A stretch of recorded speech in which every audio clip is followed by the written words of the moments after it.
अगर आपको अपनी जिंदगी में कोई दुख हो या कोई परेशानी हो, या आप किसी ऐसे रास्ते में फंस गए हैं जिसके दो मार्ग हैं और आपको समझ नहीं आ रहा है कि आपको कौन सा रास्ता चुनना चाहिए, तो आज का यह वीडियो आप लोगों के लिए खास होने वाला है और आप बहुत शांत महसूस करेंगे।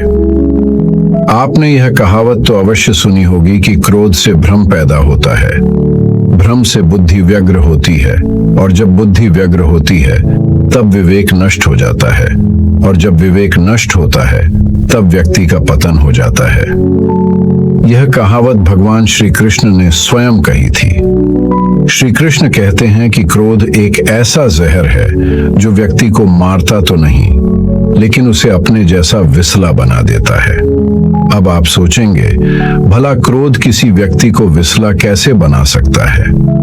वह इसलिए क्योंकि अक्सर जब इंसान गुस्से में होता है तो अपना आप खो बैठता है, सामने वाले को ऐसे शब्द बोल जाता है जो किसी जहर से कम नहीं लगते। आप में से ऐसे बहुत से लोग होंगे जिन्हें क्रोध की वजह से बहुत सी परेशानियों का सामना करना पड़ा होगा, क्योंकि क्रोध के आवेश में आकर अक्सर इंसान अपने पराये का लिहाज भूल जाता है, जिसके चलते वह अपने सबसे करीबी रिश्ते गवा बैठता है। अब सवाल यह है कि क्रोध की इस आग को ठंडा कैसे किया जाए। हम आपको एक कहानी के माध्यम से समझाते हैं। प्राचीन समय की बात है, एक छोटे से गांव में एक बुद्धिमान गुरु रहते थे। उनके कई शिष्य थे जो उनसे ज्ञान और जीवन के महत्वपूर्ण सबक सीखने आते थे।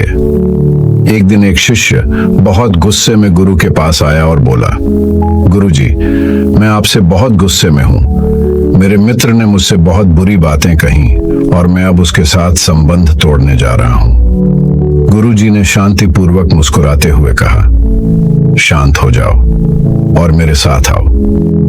वह शिष्य को एक शांत नदी के किनारे ले गए।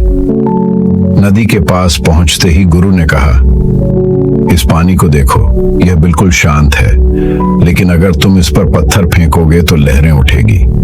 जैसे ही पत्थर की गति थम जाएगी, पानी फिर से शांत हो जाएगा। शिष्य ने नदी में पत्थर फेंका और देखा कि पानी में लहरें उठी और फिर धीरे धीरे शांत हो गई। गुरु ने कहा, तुम्हारे गुस्से का भी यही हाल है। जब कोई तुमसे बुरा कहता है या तुम्हारे साथ गलत करता है तो वह एक पत्थर की तरह होता है जो तुम्हारे मन के शांत पानी को बाधित करता है। अगर तुम उसे और बढ़ावा देते हो तो लहरें तेज होंगी, लेकिन यदि तुम शांत हो जाओगे तो लहरें सहते ही थम जाएंगी और तुम्हारा मन फिर से शांत हो जाएगा। शिष्य ने गुरु की बातों को ध्यान से सुना और समझा कि गुस्से में आकर सही निर्णय नहीं लिया जा सकता। उन्होंने महसूस किया कि जब भी गुस्सा आता है उस समय शांत रहकर सोचना चाहिए ताकि मन स्थिर हो सके और सही निर्णय लिया जा सके। गुरु ने अंत में कहा, हर बार जब गुस्सा आए तो कुछ समय मौन रहो। जैसे नदी में पत्थर फेंकने के बाद पानी शांत हो जाता है, वैसे ही तुम्हारा मन भी शांत हो जाएगा और तुम अपने क्रोध पर विजय पा सकोगे। इस कहानी से शिष्य ने एक मूल्यवान सबक सीखा कि गुस्से में जल्दबाजी में निर्णय नहीं लेना चाहिए, बल्कि शांत रहकर समझदारी से काम लेना चाहिए। इसलिए दोस्तों, जब भी आपको गुस्सा आए तो कुछ समय के लिए मौन रहिए। इससे आपका क्रोध शांत हो जाएगा और आप बेहतर तरीके से स्थिति को संभाल सकेंगे। श्री कृष्ण कहते हैं कि भय सबको होता है, चाहे वह पशु हो, पक्षी हो या मनुष्य। वास्तविकता में मनुष्य भय को अपने साथ लेकर ही जन्म लेता है। और इस भय से भय कैसा? यदि भय बुरा भाव होता तो क्या इसे हम अपने साथ लेकर जन्म लेते? वास्तविकता में भय हमें आगे बढ़ने के लिए प्रेरित करता है। अब देखिए, जीवन जीने का भय आपसे स्वयं की सुरक्षा करवाने का प्रयास करता है। अपमान का भय सदाचार की ओर बढ़ाता है। किसी प्रिय को खो देने का भय उसके लिए कर्तव्य पालन करने के लिए प्रेरित करता है, किंतु यह भय बुरा तब हो जाता है जब आप इसे अपने ऊपर हावी होने देते हैं। इसके लिए कुछ प्रयास नहीं कर पाते। इसलिए यदि इस भय को उपयोग में लाना है, आपको स्वयं इस भय के ऊपर हावी हो जाना पड़ेगा। तो तोड़ दीजिए भय की सीमाएं, अपने आत्मा को छोड़कर किसी और के समक्ष सर मत झुकाइए और स्मरण रखिए, जब अंधकार से डरना छोड़ दोगे तभी दीपक बनकर प्रकाश दे पाओगे। जिनके अंदर डर स्वाभाविक है, उनको अपने दिमाग और मन को एक बात समझा होगी, अगर मुझे अच्छी जिंदगी जीनी है तो मुझे इस डर को जीतना होगा, और इसके लिए मुझे योजना पूर्वक एक के बाद एक कदम उठाने पड़ेंगे। खुद को यकीन दिलाना ही होगा कि वक्त रहते ही खुद को बदलना पड़ेगा। अगर हम नहीं बदले तो वक्त ने बदलने की कोशिश की तो बड़ी तकलीफ होगी। पहले आप खुद से सवाल कीजिए, क्या मैं डर की वजह से आगे नहीं बढ़ रहा हूं? क्या मैं डर की वजह से आगे नहीं बढ़ रहा हूं? क्या डर की वजह से मुझे सफलता नहीं मिल रही? अगर आपका उत्तर हाँ है तो चलो डर के अंदर चाहते हैं। हमें ध्यान से समझना पड़ेगा हमें डर क्यों लगता है। क्योंकि हमारे अंदर आत्मविश्वास की कमी है। फिर सवाल आता है, हमारे अंदर आत्मविश्वास क्यों कम है? क्यों जिस क्षेत्र में हम सफलता हासिल करना चाहते हैं, उस क्षेत्र के बारे में हमारा ज्ञान अधूरा है। इसके लिए जिस क्षेत्र में सफलता हासिल करनी है, उस क्षेत्र के प्रति जितना हो सके उतना अभ्यास करना है और ज्ञान हासिल करना है, जिससे हमारे भीतर आत्मविश्वास आए और जिससे कुछ हद तक हमारा डर कम हो जाएगा। श्री कृष्ण कहते हैं कि हालात को देखने का नजरिया तय करता है कि हमारा भविष्य कैसा होगा। जो लोग नकारात्मक सोचते हैं, उनके जीवन में कई तरह की परेशानियां बढ़ने लगती हैं। जिस तरह हम लोगों की सोच एक जैसी नहीं हो सकती, उसी तरह चीजों को देखने और उन्हें समझने का हमारा नजरिया भी एक जैसा नहीं हो सकता। कोई इंसान ऐसा होता है जो हमेशा अच्छी चीजें सोचता है, तो कोई ऐसा होता है जिसके दिमाग में हमेशा बुरे विचार ही आते हैं। उसी तरह कोई व्यक्ति ऐसा होता है जिसमें कुछ ना कुछ अच्छाई जरूर होता है, लेकिन कोई ऐसा भी होता है जो हर चीज में कमियां ही निकालता है। दोनों ही सिचुएशन में दो अलग अलग तरह की सोच रखने वाले व्यक्तियों को लगता है कि वह सही है। सही सोचने वाले को लगता है कि वह सही सोच रहा है, और गलत सोचने वाले को लगता है कि वह भी सही सोच रहा है। लेकिन कहीं ना कहीं दोनों में से कोई एक व्यक्ति ही सही है। अब मैं आपको एक छोटी सी कहानी के माध्यम से समझाता हूं कि हमारा लोगों और जीवन के प्रति नजरिया कैसा होना चाहिए। एक छोटा सा गांव था जहां एक युवक रहता था। उसकी परिस्थितियां बहुत कठिन थीं। उसके परिवार की आर्थिक स्थिति ठीक नहीं थी और गांव में संसाधनों की भी कमी थी। लोग अक्सर उसे यह कहकर हतोत्साहित करते थे, तुम्हारी किस्मत में कुछ अच्छा नहीं है, इतना संघर्ष के बाद भी तुम सफल नहीं हो पा रहे हो। लेकिन युवक हमेशा मुस्कुराता और कहता, मैं कोशिश करूंगा और मुझे विश्वास है कि जरूर कुछ अच्छा होगा। वह हर दिन अपने काम पर मेहनत करता, पढ़ाई में जुटा रहता, जो भी गलतियां करता उनसे सीखता। उसने कभी नकारात्मक सोच को अपने ऊपर हावी नहीं होने दिया। लोग उसकी परिस्थितियों को देखकर ताने देते थे, लेकिन उसने उन बातों को नजरअंदाज किया और अपनी सोच को सकारात्मक रखा। वह जानता था कि समस्याएं हर किसी के जीवन का हिस्सा होती हैं, लेकिन सकारात्मक सोच के साथ आगे बढ़ने पर ही समाधान मिलते हैं। धीरे धीरे उसकी मेहनत रंग लाने लगी।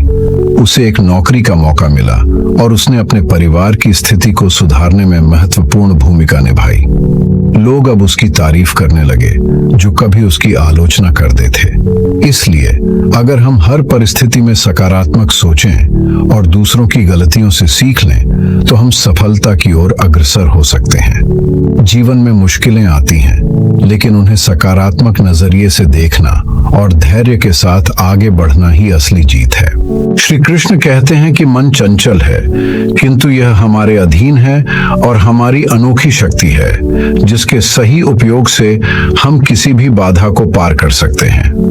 आपका दिमाग आपके जीवन में अच्छाई के निर्माण के लिए सबसे महत्वपूर्ण है, लेकिन अगर इसका सही उपयोग नहीं किया जाए तो यह आपके जीवन का सबसे विनाशकारी बल हो सकता है। आपका मन विशेष रूप से आपके विचार और आपके जीवन को प्रभावित करते हैं। इसलिए जीवन को सही तरीके से जीने के लिए हमारे मन पर बुरा प्रभाव होना चाहिए और यह हमारे अनुकूल ही कार्य करना चाहिए। भागवत गीता में भगवान श्री कृष्ण कहते हैं कि मन का बेचैन होना उसका स्वभाव है। हमारे मन को लगता है अगर वह अलग अलग बातों के बारे में सोचता रहेगा तो हमें आने वाली हर मुश्किल और मुसीबत से बचा लेगा, पर ऐसा होता नहीं है। हम अपने जीवन का काफी अधिक समय सोच विचार करके परेशान होने में निकाल देते हैं। क्या आप कौवे को कह सकते हैं कि कॉक की आवाज न करें, या फिर क्या आप किसी मेढक को कह सकते हैं कि वह पानी देखते ही ऊंची छलांग न मारे? हमारा मन भी कुछ ऐसा ही है। जीवन में कुछ भी होता है, अच्छा या बुरा, हमारा मन उस पर कॉक करने लगता है। कक से मेरा मतलब है चिंता करना। आइए एक कहानी के माध्यम से समझते हैं। एक बार एक गांव में एक व्यक्ति रहता था जो हमेशा चिंतित और बेचैन रहता था। उसे छोटी छोटी बातों को बहुत फिक्र रहती थी। जब भी कोई परेशानी आती है उसका मन अशांत हो जाता था। वह हर समस्या का हल जल्द से जल्द निकालना चाहता था, लेकिन बेचैन मन उसे परेशान कर देता था। एक दिन वह एक बुद्धिमान बुजुर्ग के पास पहुंचा और बोला, मुझे शांति नहीं मिल रही, मेरा मन हमेशा उलझा रहता है, मुझे क्या आप कोई उपाय बता सकते हैं? बुजुर्ग ने मुस्कुराते हुए उसे एक कांच का गिलास दिया जिसमें पानी भरा था और कहा, इसे बिना गिराए इस बगीचे के चारों ओर लेकर घूमो, लेकिन एक बात ध्यान रखना, तुम्हारा ध्यान सिर्फ इस गिलास पर होना चाहिए। वह व्यक्ति गिलास लेकर धीरे धीरे बगीचे में घूमने लगा। उसका पूरा ध्यान इस बात पर था कि पानी ना गिर जाए। वह बहुत सावधानी से चल रहा था। जब वह चारों ओर घूमकर वापस आया तो बुजुर्ग ने पूछा, कैसा महसूस हुआ? व्यक्ति ने कहा, मैंने गिलास को बिना गिराए संभाल लिया, पर इस दौरान मैं किसी और बात पर ध्यान नहीं दे पाया। ना ही मुझे कोई चिंता हुई, ना ही कोई बेचैनी। बुजुर्ग ने मुस्कुराते हुए कहा, यही जीवन का रहस्य है। जब हम अपने मन को किसी एक चीज पर केंद्रित करते हैं तो बाकी परेशानियां धीरे धीरे छोटी हो जाती हैं। हमारा मन शांत रहता है क्योंकि हम उन उलझनों पर ध्यान नहीं देते। जैसे तुमने सिर्फ गिलास पर ध्यान दिया, वैसे ही जीवन में जब तुम अपने काम और वर्तमान पल पर ध्यान केंद्रित करोगे तो मन शांत हो जाएगा। मन की शांति के लिए आवश्यक है हम वर्तमान में जिए, अपना ध्यान एक जगह केंद्रित रखें और छोटी छोटी परेशानियों को अपने मन पर हावी न होने दें। जीवन में हमेशा चिंताएं रहेंगी, लेकिन हमारा मन शांत तब रहता है जब हम खुद को उन चिंताओं से दूर रखते हैं और अपने काम पर ध्यान देते हैं। दोस्तों, इस वीडियो में बस इतना, मिलते हैं अगले वीडियो में। अपना ख्याल रखिएगा। जय श्री कृष्णा।